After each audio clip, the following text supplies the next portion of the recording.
Bab 3758. Jangan bilang kamu ingin bunuh ayah sendiri. Soal ekspresi tegang di wajah para pejuang kebanggaan yang berpikir terlalu banyak, Kaisar Iblis Kera merasa bisa memahaminya. Teringat kejadian tahun itu saat dirinya melewati banyak pengalaman pahit dan rintangan besar demi memperebutkan kedudukan Kaisar Kera. Beberapa hari setelah kejadian itu, hatinya pun selalu merasa tegang, seolah menganggap semua orang di sekitar menyimpan maksud jahat. Dan situasi seperti itu baru akan kembali seperti biasa setelah 10 hari berlalu. Sebenarnya Yang Mulia, meski anak-anak ini sedikit gila, namun harus diakui kemampuan yang ditunjukkan mereka memang cukup membanggakan, kata Juna dengan penuh hati-hati. Putraku saja mencoba membunuhku, masih bisakah dikatakan membanggakan? Kata Kaisar Iblis Kera dengan ekspresi wajah suram. Tetapi Yang Mulia boleh ingat kembali, jika kejadian barusan terjadi di dalam hutan pagi kabut yang sulit sekali untuk menerka sifat asli seseorang, atau bahkan bagian berbahaya di dalam rapat terbesar, bukankah solusi yang diambil pangeran kedua sudah sangat bijak? Kata Juna sambil tersenyum pahit. Jika yang dihadapi pangeran adalah Yang Mulia Kaisar, cara ini tidak akan bermanfaat, tetapi jika yang dihadapi adalah seseorang yang sedang menyamar, di sisi lain kultivasinya juga tidak lebih dari 2 kegagalan. Bukankah kewaspadaan pangeran kedua tidak hanya menyelamatkannya dari jebakan, bahkan juga membantunya melakukan serangan balik? Perkataanmu ini terdengar cukup masuk akal. Sebelumnya Kaisar Iblis Kera terlalu terburu-buru, melihat putranya sendiri berani main tangan, dia pun hampir meluapkan emosi. Kini setelah suasana hati kembali tenang, dia berpikir sembari mengelus dagu, juga merasakan hal yang sama.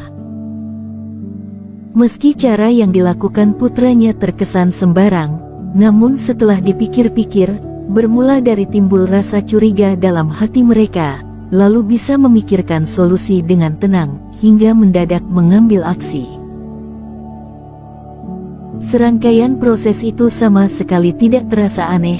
Anak itu memang sudah memiliki akal sehat yang baik, termasuk banyak pejuang kebanggaan yang berlatih bersamanya. Mereka tidak lagi seperti dulu yang hanya memanfaatkan kekuatan tubuh Taois dan saraf untuk melawan, melainkan mengerti bagaimana cara menyusun rencana tanpa ketahuan.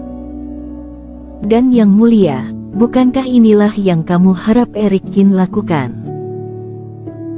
Memahami kelicikan kultivator biasa, serta meningkatkan pengalaman bertarung, hanya saja teknik yang digunakan Master Obat Kin sepertinya telah sedikit terlalu kejam pada para pejuang kebanggaan. Memang terlalu kejam, dan berada di luar dugaanku. Kaisar Iblis Kera mengerutkan kening. Jika seperti itu, sungguh tidak ada alasan untuk menyalahkan Erik Kin.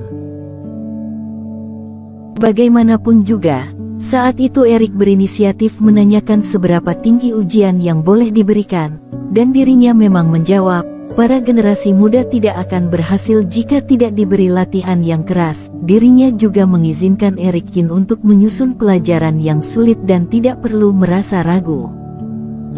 Tapi siapa sangka cara yang digunakan Erik Kin sekeras ini, hingga membuat anak-anak itu hampir tidak kuat melewatinya. Kaisar Kera, 3 hari terakhir aku selalu ikut di belakang dia.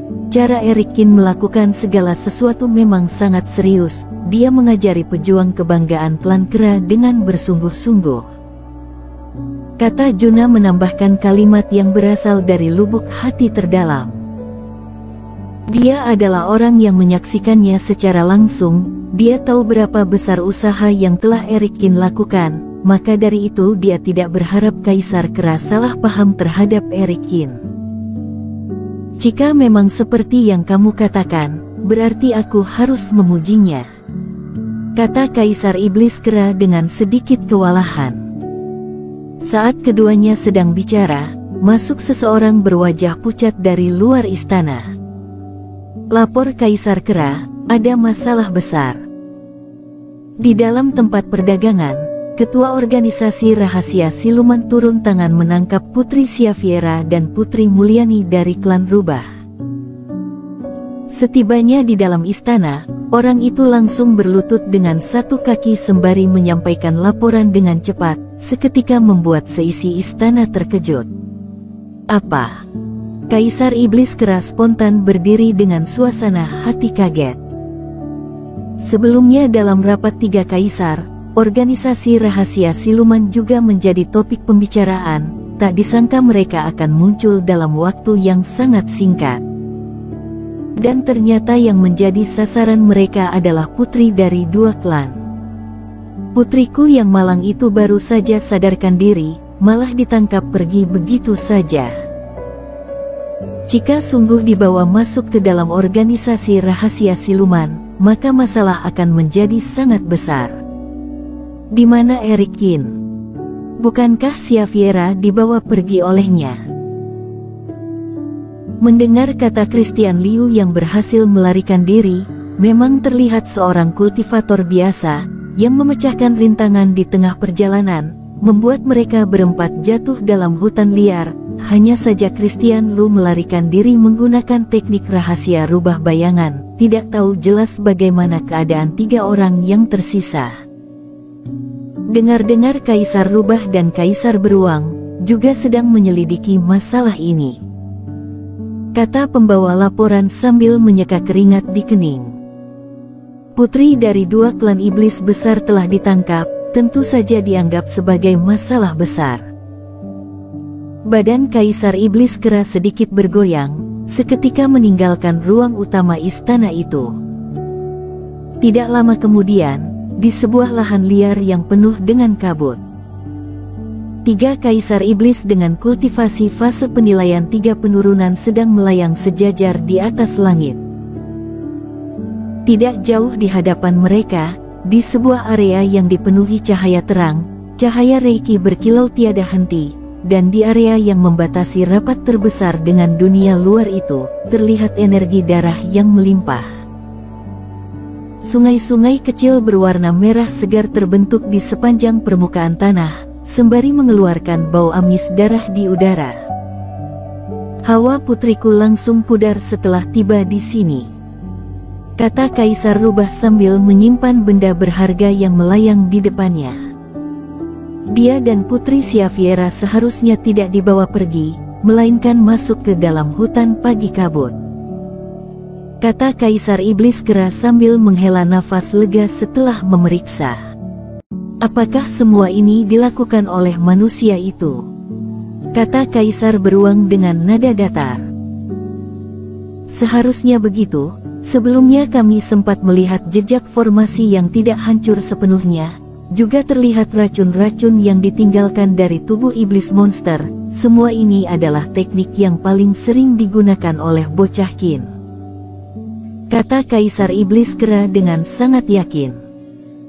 Sebelumnya ada bekas serangan ilmu sihir dari seorang 3 penurunan di sana, kata Kaisar Rubah menambahkan. Jadi manusia biasa itu memang sekuat itu, bahkan bisa menahan serangan dari seorang 3 penurunan. Orang itu memang bukan manusia biasa.